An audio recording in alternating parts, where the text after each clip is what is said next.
आता हा जो तुमचा प्लॉट बघतोय आपण हो कांद्याचा हा पूर्वीचा म्हणजे द्राक्षाचा मंडप असला द्राक्षाचा आहे मंडप होता. आणि त्याच्यामध्ये तुम्ही कांदे केले, द्राक्ष काढलेले, हो, बरोबर. कांदे घेतले. तर किती क्षेत्र आहे सगळं? हे सगळे 1 एकर आहे सर. 1 एकर क्षेत्र आहे. हो. आणि आपण आता ह्या प्लॉट मध्ये हा प्लॉट म्हणजे कधीची लागवड आहे? ही लागवड आहे ना साधारण नोव्हेंबर 25-26 तारखेची. नोव्हेंबर महिन्यामध्ये. नोव्हेंबर म्हणजे आता पाणी बंद हा पाणी बंद केलेलं स्टॉप केलेलं पाणी. नोव्हेंबर, डिसेंबर, जानेवारी, फेब्रुवारी, मार्च म्हणजे 4 महिने पूर्ण झाले plot पूर्ण ला. 4 महिने बरोबर. हो. आणि पाणी तोडलेले आता हो पूर्ण पाणी आज बंद जर केलेलं आहे. कंडिशन बघितली खाली आपण, हो हे बघा तेच पाणी बंद साईज केलेलं. आपल्याला म्हणजे आता साईज जी आहे साईज हो. चांगल्या पद्धतीने झालेली आहे. हो आणि अजून रस उतरायचा आहे ह्या अजून रस पानामधला. उतरायचा, दांडाचा रस उतरायचा त्याच्यामध्ये. बरोबर. हो. आता बघितलं आपण, हे बघा इथं हम्म.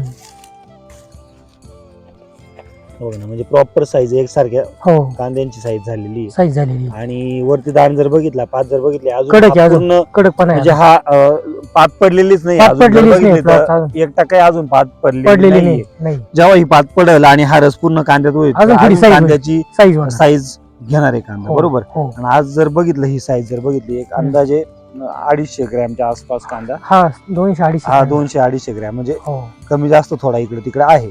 आणि क्वालिटी जर बघितली, रंग एकदम बघा. रंग कलर आहे त्याला. हे बघा ना. कांद्याला क्वालिटी.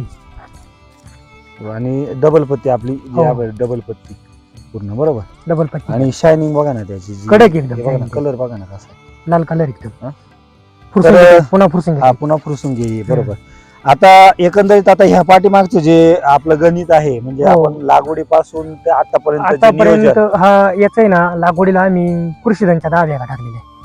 सुरुवातीला लागवडीच्या वेळेस. लागवडीच्या वेळेस आणि म्हणजे पूर्ण 1 एकर हा क्षेत्राला. पूर्ण 1 एकरला 10 बॅगा टाकल्या आपण. 10 बॅग म्हणजे खूप कमी आहेत त्या हो, तुलनेत. कमीच आहे, पण बाकीच्या कमीच- कंपन्या 20-20, 25-25 हो, बॅग कमी सांगते टाकल्या. एकरे हो, एकरी. कांद्यासारख्या पिकाला. कांद्यासारखं पण पिकाला सांगतो. ह्या क्वालिटीचं जर तुमचं म्हणजे माल निघत असेल हो. 10 गोण्यांच्या ह्याच्यामध्ये, हो. आणि 10 गोण्यांची किंमत किती? 1 गोण ती 550 रुपये. 550 रुपयाला बरोबर. bag आहे. 5,500 डोस 5,000 1 डोस. एकरचा हा, डोस झाला पहिला. लागवडीचा. हो.